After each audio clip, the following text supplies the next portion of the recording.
Good morning, students. In the last class, we were discussing the chemical properties of the chloroform. Last class में हम chemical properties of chloroform के बारे में discuss कर रहे थे. तो हमारा जो topic था that is chemical properties of chloroform. CHCl3. CHCl3 chloroform की chemical properties के बारे में study कर रहे थे. ठीक है. तो इसमें एक काफी रिएक्शंस तो मैंने आपको बता दी थी. इसमें एक रिएक्शन है, देखिए कि सपोज कीजिए मेरे पास क्लोरोफॉर्म है. क्लोरोफॉर्म को मैं इस तरह से लिखता हूं CHCl और ये Cl. ठीक है. और ये मेरे पास क्या है, ये CH है और ये Cl है और ये Cl है और ये Cl है. ये क्लोरोफॉर्म है. अब इस क्लोरोफॉर्म की रिएक्शन सपोज करो मैंने 6Ag से करा दी. 6Ag का मतलब है सिल्वर पाउडर. ठीक है. सिल्वर पाउडर से इसकी मैंने रिएक्शन करवाई. तो रिएक्शन करने के बाद यहां से बाहर क्या निकल जाएगा, यहां से बाहर निकल जाएगा 6AgCl. 6AgCl यहां से बाहर निकल जाएगा. जब 6AgCl यहां से बेटा बाहर निकल जाएगा तो यहां पर बचेगा क्या, एक तो H बचेगा, एक C, और यहां पर बॉन्ड कितने आएंगे, 3, 1 2 3 ट्रिपल बॉन्ड, और ये क्या आएगा H. ये बनेगा. ये जो बनता है मेरे पास एथाइन आएगा. क्या आएगा, एथाइन. ठीक है. तो इस तरीके से हमारे पास क्या होता है, एथाइन. तो वी कैन राइट, हम इसको इस तरीके से लिख सकते हैं कि when A chloroform reacts with the silver powder with the formation of the ethyne. ठीक है. इस तरीके से लिख सकते हैं कि क्लोरोफॉर्म की रिएक्शन जब सिल्वर पाउडर से होती है तो एथाइन्स का फॉर्मेशन होता है. इसको इस तरीके से लिख सकते हैं. ये फॉर्मेशन ऑफ एथाइन है.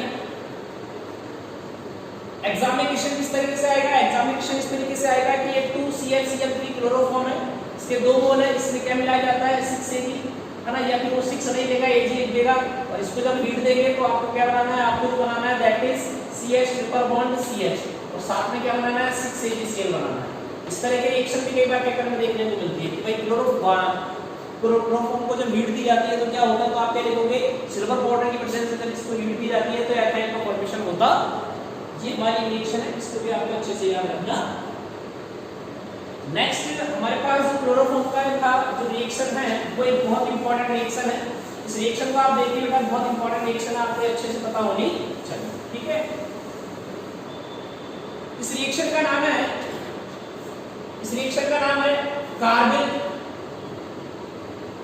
कार्बिल अमीन रिएक्शन. कार्बिल अमीन रिएक्शन. ठीक है. ये रिएक्शन है कार्बिल अमीन रिएक्शन. बहुत इंपॉर्टेंट रिएक्शन है, एग्जाम में आती है. कार्बिल अमीन रिएक्शंस क्या होती है, देखो सबसे पहली बात जो आपको सीखनी है, इसमें लिखा हुआ है कार्बिल. तो इसको आपको ये याद रखना है कि कार्बिल अमीन अभिक्रिया में जो मध्यवर्ती बनेगा, इंटरमीडिएट बनेगा, दैट इज कार्बिल. तो हम ये लिख सकते हैं कि इस रिएक्शन में बेटा जो इंटरमीडिएट बनेगा, इसमें जो इंटरमीडिएट होगा दैट इज कार्बिल. वो क्या होगा, कार्बिल होगा. ठीक है. अब you know basically कार्बिन is two types की होती है. एक होती है सिंगलेट और एक होती है ट्रिपलेट होती है. ठीक है. इतना डिटेल में अपन को नहीं चलना क्योंकि अपन टाइम पास 2 में है.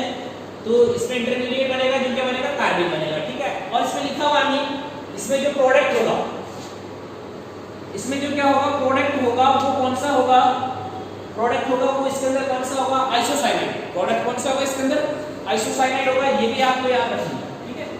आइसोसाइनाइड इसके अंदर क्या बनेगा, इसके अंदर प्रोडक्ट बनेगा. देखिए कैसा होता है, ये है मेरे पास RnH2 प्राइमरी एमीन है. This is primary amine, 1 degree amine. Primary amine की रिएक्शन क्लोरोफॉर्म के साथ करवाई जाती है, CH3 in presence of base की प्रेजेंस में जब रिएक्शन करवाई जाती है तो हमारे पास क्या आता है, हमारे पास जो बनेगा that is RNC, formation of the alkyl isocyanide. है ना. तो हम इसको लिख सकते हैं, ये मेरे पास क्या बनेगा, एल्किल आइसोसाइनाइड. ये हमारे पास एल्किल आइसोसाइनाइड बनेगा. प्लस हम लिखेंगे यहाँ पर 3KCl एंड प्लस हम लिखेंगे यहाँ पर हाइड्रोजन को आप बैलेंस कर लीजिए. देखो बेटा यहाँ 3 हाइड्रोजन है और एक 4 हाइड्रोजन हो गए. तो ये मेरे पास क्या बनेगा, यहाँ पर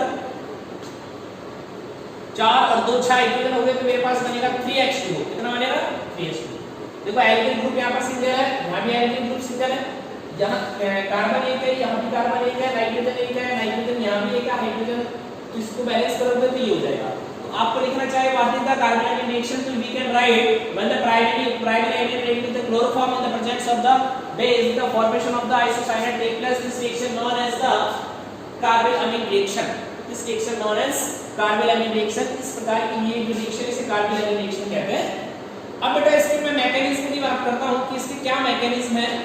ठीक है. आप लोग ये कहोगे कि सर ये अभिक्रिया करके ये बनाते हैं, बट बनाते कैसे, दैट इज इंपॉर्टेंट, तो उसको देखिए आप ना क्या होता है। ये जो रिएक्शन है इसमें क्या है, KOH का ये बेस है, बेस है, क्षार है।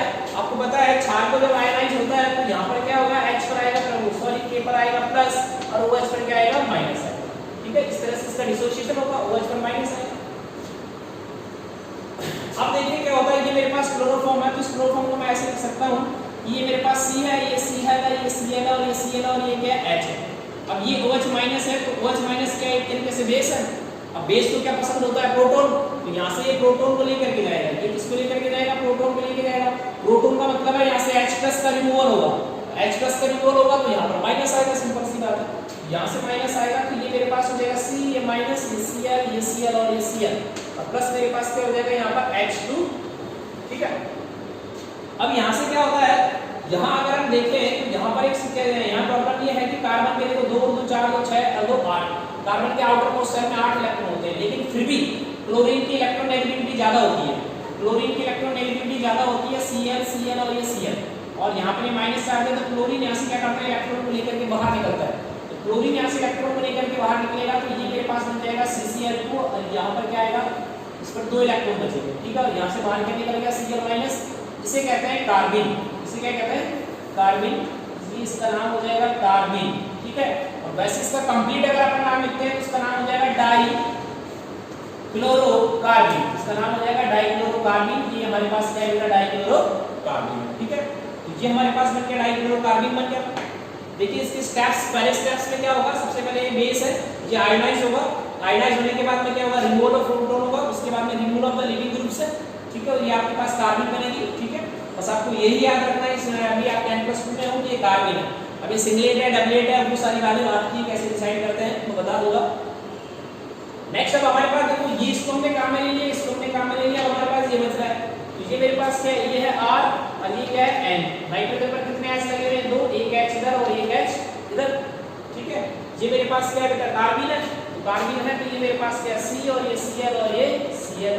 इनकी जब रिएक्शन करवाई जाती है तो देखो मेरे पास नहीं, इस पर 2 लोन पेयर होते हैं, क्यों होते हैं 2 लोन पेयर, जब 2 लोन पेयर होते हैं तो क्या करते हैं कि ये लोन पेयर इसको डोनेट किया जाता है, ये 2 लोन पेयर इसको डोनेट किया जाता है, तो ये मेरे पास बनेगा R और ये N है ना, और ये डबल बॉन्ड और ये उससे बॉन्ड और ये इस तरीके से बनेगा। और यहाँ से रिमूवल किसका हो जाएगा, रिमूवल हो जाएगा 2HCl का, किसका हो जाएगा 2HCl का रिमूवल हो जाएगा। ठीक है, अब 2HCl का यहाँ से रिमूवल हो गया, तो ये मेरे पास क्या बन जाएगा, एल्किल आइसोसाइनाइड। ये मेरे पास क्या बना, एल्किल आइसोसाइनाइड, एल्किल आइसोसाइनाइड बन गया। अब सर आपने तो यहाँ पर लिख रखा है कि 3KCl बनेगी, बिल्कुल 3KCl बनेगी। देखो यहाँ पर क्या है K+ और यहाँ पर क्या है बेटा Cl-, तो K+ और Cl- दोनों मिलके क्या बना लेंगे, KCl बना लेंगे। अब यहाँ पर मेरे 3 मोल है, ये 3 मोल है, तो 3 मोल में से 1 मोल ही तो काम आया, 2 मोल बेस, 2 मोल बेस और 2 मोल एसिड मिलके क्या बनाएंगे, 3 मोल 60 बना लेंगे, तो ये 60 बन जाएगा। देखो एक जन का यहाँ से रिमूवल हो गया, ठीक है, एक यहाँ से आ जाएगा, और आपको पता है 2 मोल ये है और 2 मोल ये है, तो उसके बाद में 2 मोल साल्ट बनेगा और 2 मोल वाटर बनेगा, टोटल 3 मोल होगा।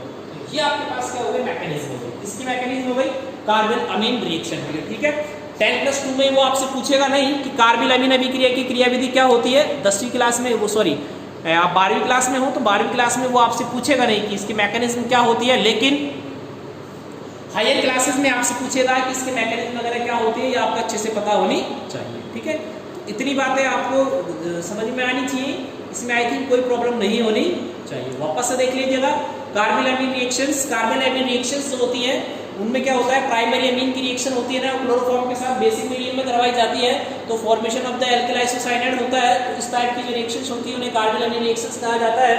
कार्बिल अमीन रिएक्शन की जो मेजर फैक्टर है वो ये है कि इसमें इंटरमीडिएट के रूप में कार्बन बनता है, इसमें प्रोडक्ट जो होता है वो आइसोसाइनाइड्स का प्रोडक्ट होता है। इसकी बेटा अगर हम मैकेनिज्म के बारे में बात करें तो सबसे पहले मैकेनिज्म में बात करेंगे। यहाँ पर KOH क्या होता है, एक बेस होता है, ये आयनाइज होता है K+ में, OH- में। OH- क्या होता है, OH- होता है वो प्रोटॉन को यहाँ से रिमूव करता है और एक कंपाउंड बनता है। उस कंपाउंड में से देखो मैंने इसमें 2 स्टेप लिख दिए आपको समझाने के लिए।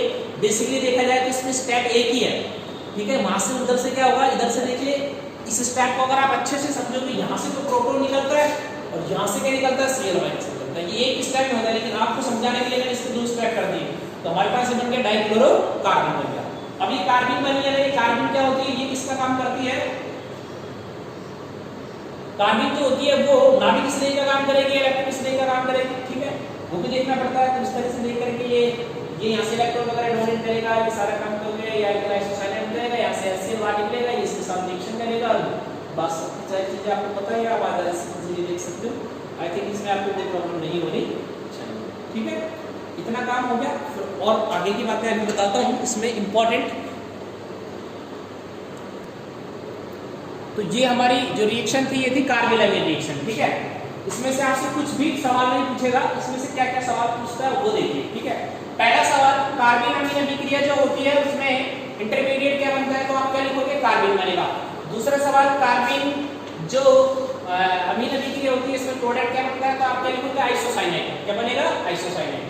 इस रिएक्शन का एक और नाम लिखा जाता है, इसे आइसोसाइनाइड, इसे आइसोसाइनाइड टेस्ट भी कहा जाता है, ठीक है, ध्यान रखना।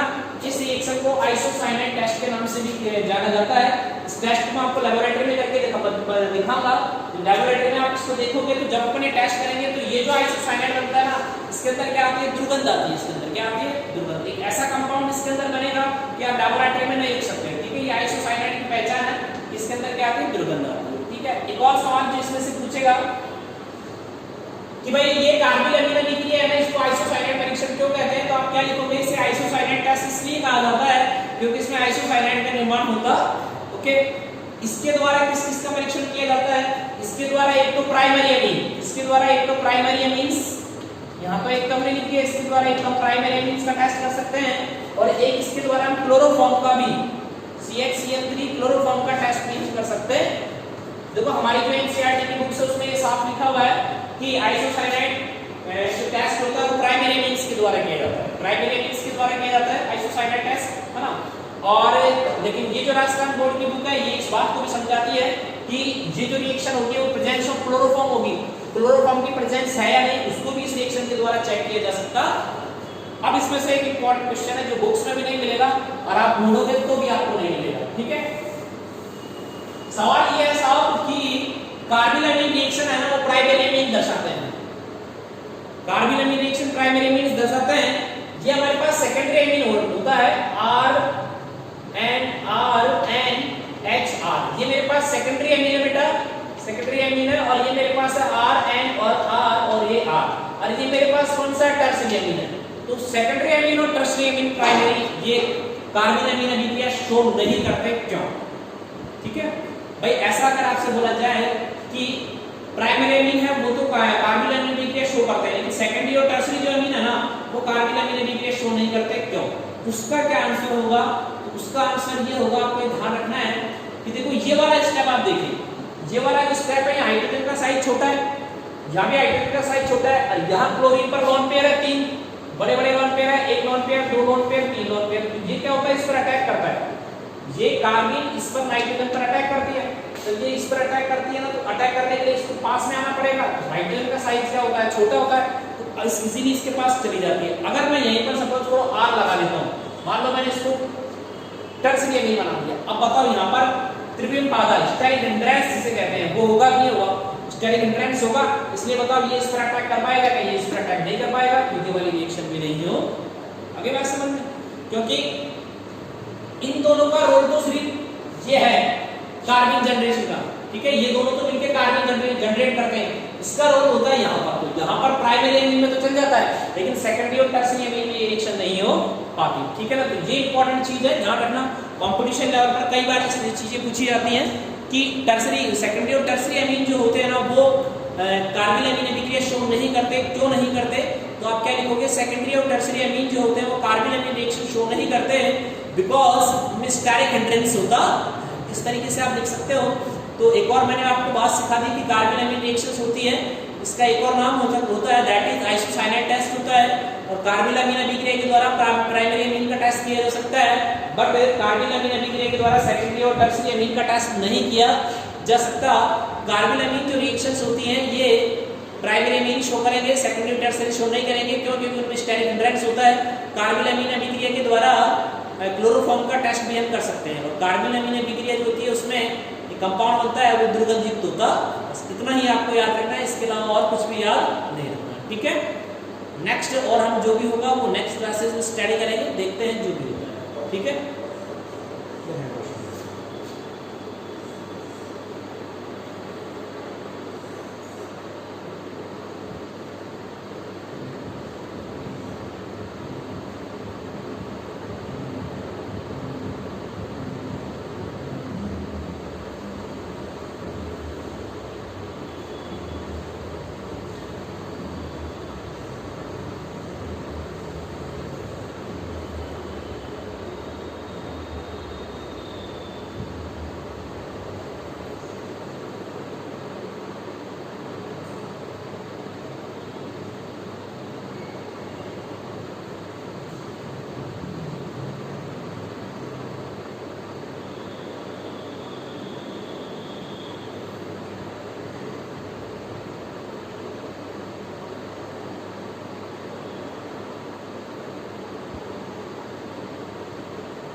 समान से विश्वास अपन ने बता दिया कि भाई इसमें समान से बच्चे ने पूछे इसमें समान संदर्भ नहीं किया,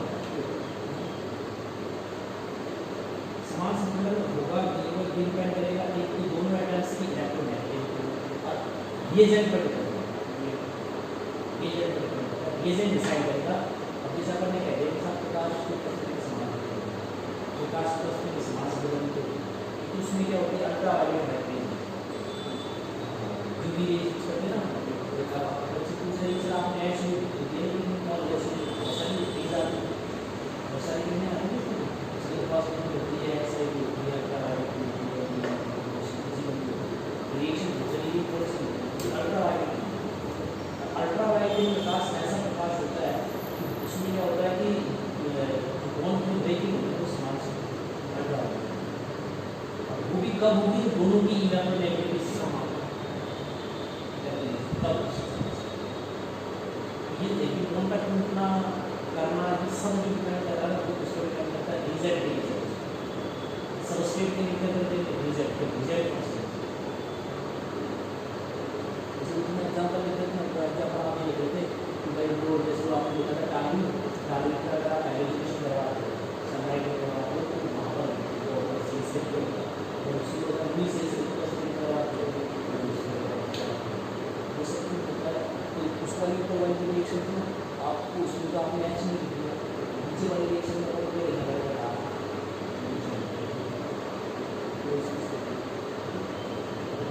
डार्क में क्या होता है डार्क उसका समाज में नहीं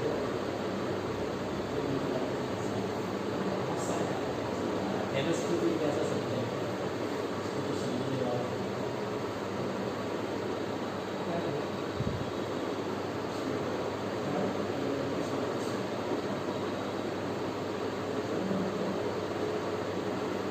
मेरा पेपर कैसा है?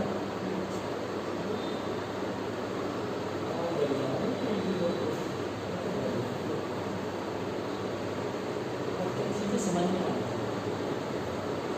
बच्चा बैठा रहेगा तो बच्चे को ये नहीं लगेगा यार ये चीज़ नहीं। अभी मैंने आपको बताया प्राइमरी